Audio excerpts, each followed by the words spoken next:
Merhabalar efendim, kanalıma hoş geldiniz. Kadınlardaki biyoeşdeğer hormon tedavisini bir önceki videoda konuşmuştuk. Peki, biyoeşdeğer hormon tedavisi nasıl uygulanır? Bugün bunu anlatacağım size.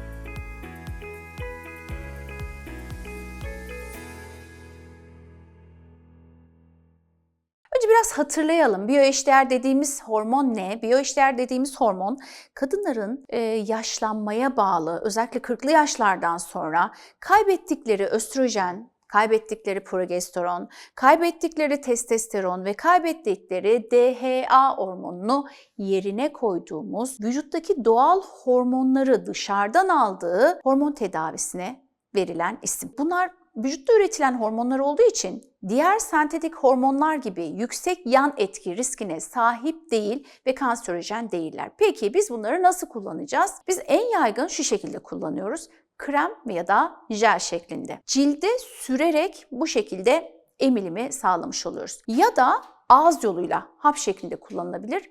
Bunlar genellikle sentetik hormonlardır. Ben bu hormonları çok tercih etmiyorum. Çok uzun süre kullanılmasını da tercih etmiyorum. Çünkü bunlar ağızdan alındıktan sonra karaciğerden bir ilk geçiş etkisi dediğimiz bir etki var. Ve bu ilk geçiş etkisine bağlı yan etkiler aynı zamanda emboli dediğimiz kan pıhtılaşmasına neden olup vücuda zarar verebilir, Allah korusun hayati riskler oluşturabilir. Ondan dolayı da oral tedaviler her kadın için uygun değil. Jelleri ya da kremleri tercih ediyoruz. Bir diğer kullandığımız alternatif tedavi ise bantlar. Bu ikisi özellikle jel, krem veya bant formunu biz östrojen tedavilerinde kullanıyoruz. Bantlar da kalça üzerine yapıştırılıyor.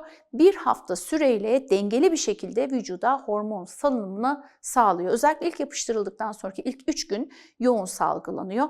Yalnız yapıştırırken dikkat etmeniz gereken bir şey var ki bu önemli. Basınca maruz kalan yerlere yapıştırdığınızda, yani sürekli oturduğunuz bölgeye, kalçaya yapıştırdığınızda o zaman basınca bağlı kana daha yüksek miktarda östrojen gidebilir. Daha erken östrojen bitebilir banttaki. O nedenle de çok basıncın olmadığı alanlara yapıştırmanızı tercih ediyoruz. Bir diğer form ise burun spreyi ya da ağızdan hazırlanan dil altı damlalar. Özellikle dil altı damlalar çok hızlı emilim sağlar. Yani direkt kan dolaşımına geçer ve hastalar için çok konforlu. Burun spreyi şeklinde hazırlananlarda henüz bu formlar çok fazla ülkemizde üretilmiyor.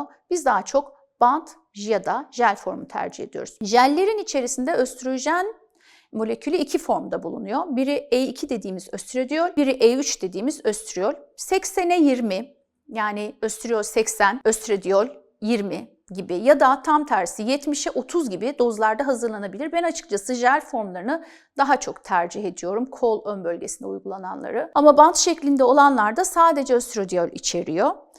Östradiolün meme kanserinden koruyucu özelliği olduğu için ben daha çok E3 içeren jel formlarını tercih ediyorum. Ama bu formlardan hangisinin kullanılacağını, hangisinin tercih edileceğini sizin ihtiyacınıza göre, doktorunuzun önerisine göre değişkenlik gösterebilir. Ciltten emilme problemi olanlarda hormon o zaman vajinal kullanılabilir, bant şeklinde kullanılabilir ve hormonun karaciğere uğramaması özellikle cilt açısından tercih ettiğimiz bir şey olduğu için, pıhtılaşma gibi yan etkileri olmadığı için ciltten emilen formları tabii ki daha tercih ediyoruz. Hormon replasman tedavisi, yani biyoeşdeğer hormon tedavisi çok ciddi bir konu. Ciddi olarak ele almanız gereken ve ciddi olarak da bu tedaviyi istemeniz gereken bir konu. Sentetik ağızdan alınan hormonları kullanmanızı tavsiye etmiyorum. Dediğim gibi hem karaciğerden ilk geçiş etkisi, yani etkileri, hem emboli riski, hem de bu sentetik hormonlar reseptörlere bağlanıp hücre içinde DNA'nın aşırı çoğalması ve Allah korusun kanserojen riski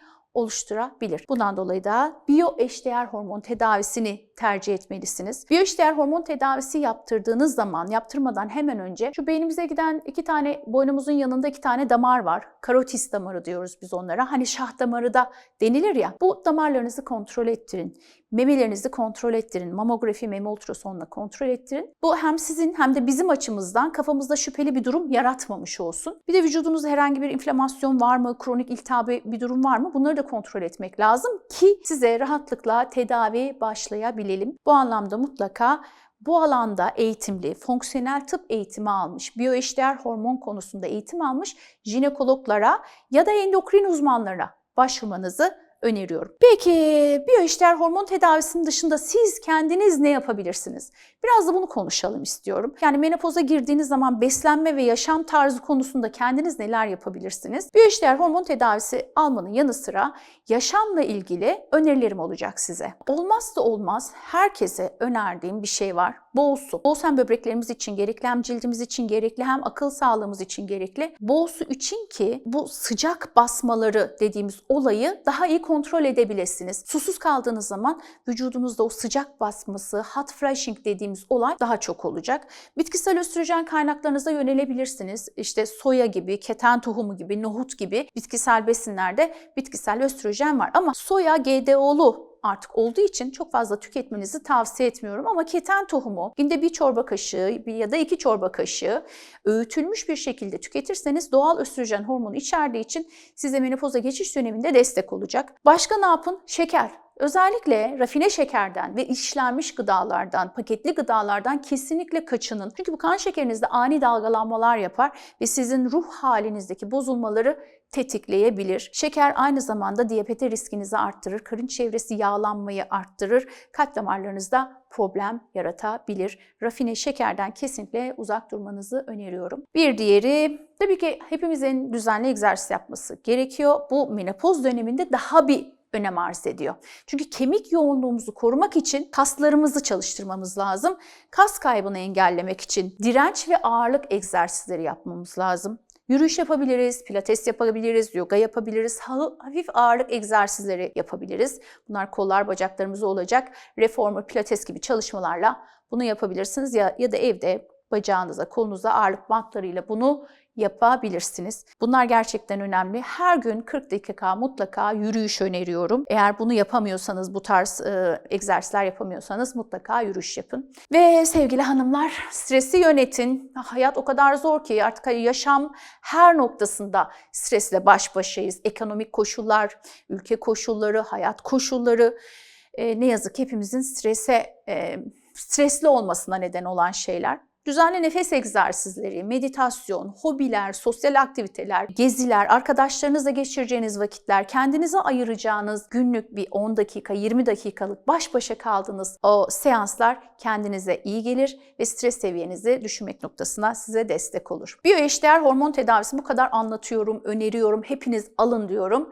Uygun hastalar mutlaka alması gerektiğini düşünüyorum biyoeşdeğer hormon tedavisini. Kaybettiği östrojeni, progesteronu ve testosteronu yerine koymak lazım ama her tedavide olduğu gibi biyoeşdeğer hormon tedavisinde bazı yan etkileri olabilir. Bu yan etkiler genellikle uygun dozlarda ya da uygun tedavi şekli, uygun ayarlama yapılmamışsa ortaya çıkıyor. Yan etkiler genellikle dozu ayarladığımız zaman kontrol altına alırız. Çoğunlukla da başımıza gelmez ama baş ağrısı yapabilir. Çok hafif mide rahatsızlıkları yapabilir. Göğüslerinizde hassasiyet yapabilir. Hafif kilo değişimleri, yani kilo alma, kilo verme gibi şeyler olabilir veya ara kanamalar olabilir vücudunuzun hormonlara alışma döneminde. Eğer bu yan etkiler çok uzun süre devam ederse, ilk bir hafta beklediğimiz şeylerdir bunlar, ama daha uzun sürerse o zaman mutlaka doktorunuza bu konuyu söyleyin. Gerekirse dozajı ya da uygulama yöntemini değiştirecektir sizin için ki bu yan etkileri daha az yaşayabilirsiniz. Sonuç olarak sevgili hanımlar, biyoeşdeğer hormon tedavisi menopoza geçiş dönemi, menopoz sonrası birçok sağlık probleminden korunmanız için bir tedavi seçeneği ve gereklilik. Menopoz süreci tabii ki kişiye özel bir deneyim ve süreç. Her kadının menopoz süreci farklı geçer. Kimi kadın bu dönemi çok hafif atlatır.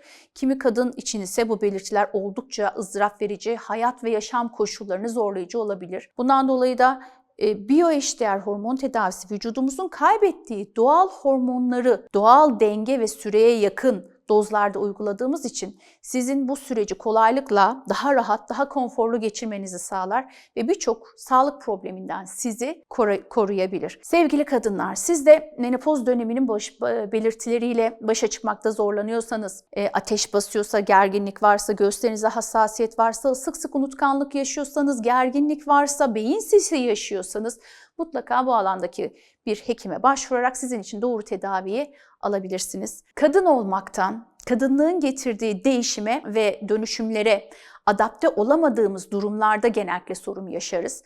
Menopoz dönemi de hayatımızdaki bir dönem ve sorunların çözülebileceğine karşı bir inancımız olduğunda, uygun tedaviye aldığımızda dengeli bir menopoz sürecini yaşamamız mümkün. Cinsel isteğimizde azalmaz, enerjimizde de düşüklük olmaz, daha zinde ve hayata pozitif bakabiliriz. Biyoeşdeğer hormonlar bu anlamda elimizi kuvvetlendiren tedaviler. Evet efendim, neymiş?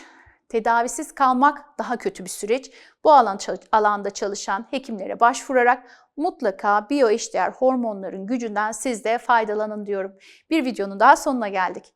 Keyifli, sağlıklı, mutlu bir yaşam diliyorum efendim. Hoşça kalın.